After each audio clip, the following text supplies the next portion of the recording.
Hey guys, it's Ingrid. If you're interested in learning how to put together a quick, simple, basic product level, I don't mean basic as in bad products because I'm using all these things that I love, but basic as in you don't need 50 different things. Classy, elegant look. This look is what I'm talking about today. If you want to see how I got this, stick around because we are getting into it now. Did you guys ever see that beautiful woman on Facebook? She's got this incredible head of gorgeous natural curls and waves, and she just kind of lets it fly, and she's got this great southern drawl, and she's usually like doing a little short video with her husband, and a lot of times it's cooking related. She inspires me to just let my hair go as big as it wants to go. Okay, so the key to a nice, beautiful, classy, radiant sort of finish is light, gentle layers of product. So I have started with a moisturizer, and I've also gone in with my Milani SPF BFF Primer. This is really nice. It is SPF 30, so it's only going to give you about 30 minutes of protection. Did you know that was the case? So don't come at me. I'm not a doctor, but a doctor who removed a couple of moles from my back explained to me that the numbers on SPF are for time of protection, not a strength level. So like SPF 30 is going to give you about 30 minutes of protection. SPF 50 is going to give you about 50 minutes of protection before you have to reapply. Anyway, so I'm going in with the Maybelline Dream Radiant Liquid Foundation. This is in the shade 10, and I'm just going to take a couple of drops all over here, and I'm going to keep it really light. Like these are thin little patches I've applied, and I'm going in with a damp sponge for blending. This one does not provide a whole lot of coverage, and that's okay because I'm not looking for a super full coverage. And if I have some particularly red areas, I can just go back in and apply a little more. You don't have to do 2 layers all over your whole face. I just prefer the way a sponge applies my foundation, but you could easily do this with a brush or your fingertips, whatever you think works best for you. This shade looks a little bit light on me right now. I do have a little bit of sun from working outside, speaking of SPF, but better to have a foundation that's a little lighter than you would care for because you can easily kind of bring your face back to life with the other products that you're going to use for like bronzer and that sort of thing. Look at that skin. Radiant, smooth. This is a really nice foundation. I forgot my bronzer. Okay, so now for contour, I'm going in with my NYX Wonderstick. I've talked about this in videos before. You've got the dark contour on the one end, the light on the other. I don't even really use this, truly. The light color is a waste for me, but I love the tone on this. It provides such a beautiful, almost if the gray and tan of contour and bronzer were mixed together. Huge fan of this one, and it's NYX, so it's pretty affordable. And I'm just going in just a little stripe there, a little bit here, and then of course under my jawline. And I'll take my Haley's Beauty brush and blend that out. And when I blend this, I'm going up, not into the hollows of my cheek, but spreading it up a little bit. And the reason I do that is to help provide a little bit of lift to my cheekbones, up towards my temple. And now here is the secret for making it look just a little bit more natural. You take your sponge with a little bit of remaining foundation on it and just lightly dab over that. You want to seamlessly kind of blend this in, not have it look like you've got 2 dark lines coming down here. You see, I've still got a little bit more definition now going on here, as opposed to just stripes of color. It's a little bit more defined. Got this Haley's Beauty brush on Amazon.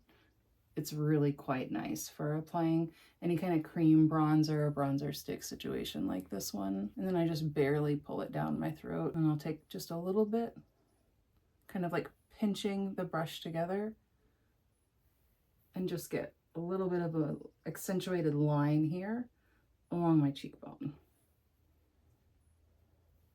And if you're super psycho like me, go back in with that sponge again.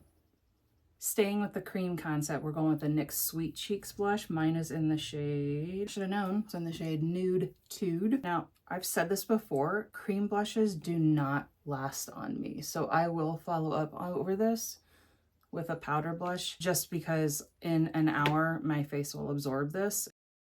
So you may be wondering, like, why bother with this step then? Because I'm extra. And it does provide a nice sort of base for another color, a very light color, to go over on top of this.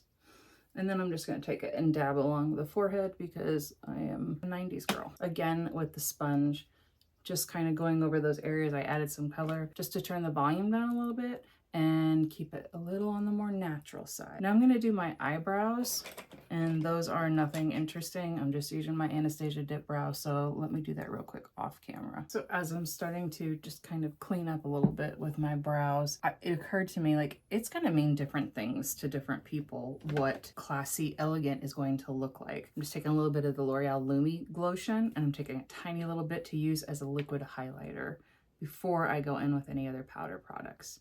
Like that much, just a tiny bit. To me, I feel like classy elegant is, do you remember, if you're anywhere near my age, I'm turning 50 this year, if you're anywhere near my age, do you remember the magazine ads for like Polo cologne?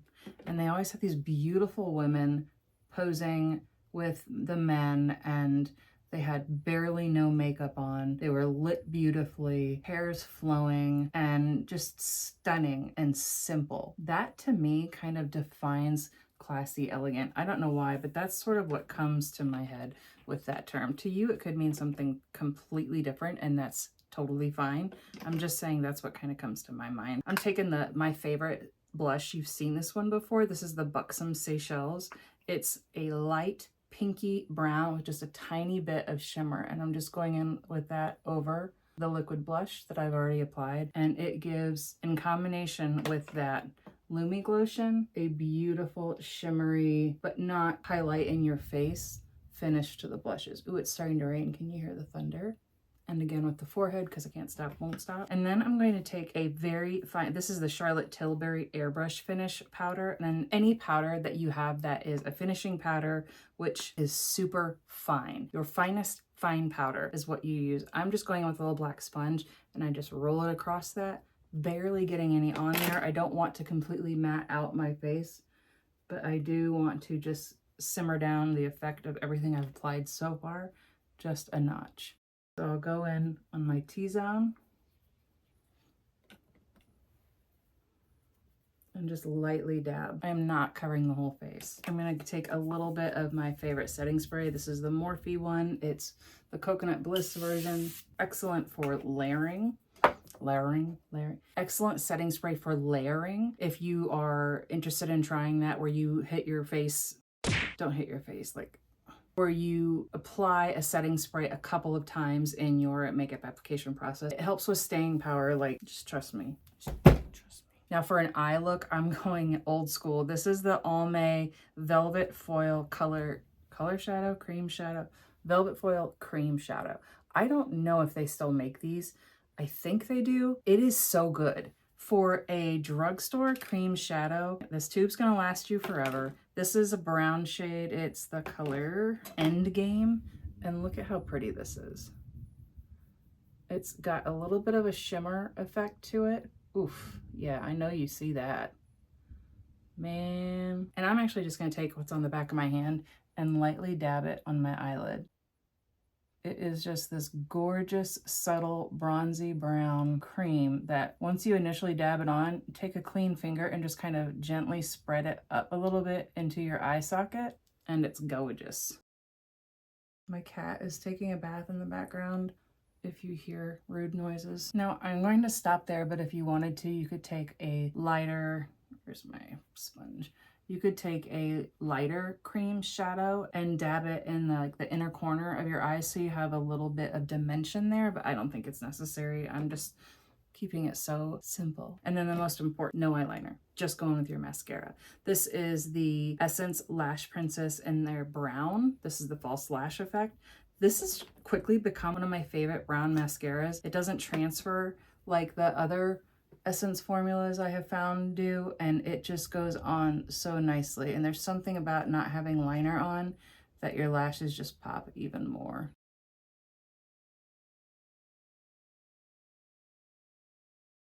Lash comb. Do you see how it is just simple and clean lines, one shade, just kind of dissolved out.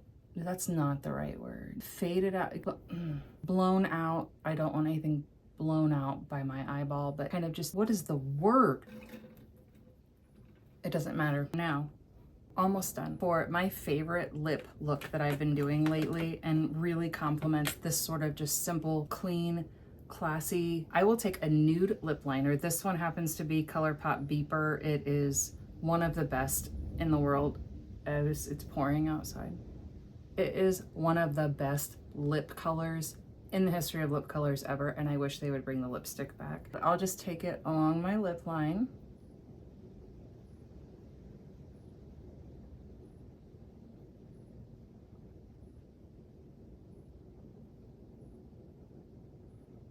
And just a little bit inside, because the magic happens in the next step, and it's not even lipstick. I don't take it all the way to the corners. Just stay with me. Now I'm taking the Lancome Juicy Tubes, and this is Hallucination. Okay, it's just kind of a pretty peach color. Do you even see it showing up there? And going on the lips over liner like this, it gives the most beautiful sort of your lips but better meets like the Kardashian perfect lip color they're all always wearing, and has a baby with it and is on your mouth. But it looks so nice, so put together, and just simple, elegant, which is exactly what we're going for here today. I'm just gonna go in and dab a little bit more of my finishing powder over areas I'm a little more shiny than I would care to be, but also considering a lot of that is lighting. You'll notice I didn't use any sort of concealer. I don't use concealer every day. If you're going to work that into this routine, just make sure it's a really thin concealer, not overly full coverage, and maybe a moisturizing, like one of these serum versions that they have out now. Those are so nice. Now I'm gonna take just a little bit more of my setting spray. And there we have it. This is classy, simple, elegant, a look that you can go to dinner with the girls. You can go on a movie night date. You can go to a formal event if you want and rock this look that is put together. It looks like you made an effort. Well, you did make an effort, but it also is simple. It's not 5 different colors on your eyes. It's not layers and layers of caked on foundation and all different sorts of bronzers and contours and blushes. It's simple, it's radiant, it's classy, it's beautiful. So I hope you guys really enjoyed this look. If you are interested in more videos like this, let me know. I'm kind of in a mood where I want to like talk about how to get to different looks. And also I want to get back to reviewing one product at a time, like one new thing at a time. I have something coming in the mail, I think in about 2 more days it should be here. I'm so excited about it, and I know you guys are going to be too. So stick around, hit subscribe so that you can be alerted when that video goes live, and I will see you in the next one. Thank you so much for sticking around to the end. I'll see you in the next. Did I already say that? Why can't I just, okay, you know what? I'm gonna go. I'm out.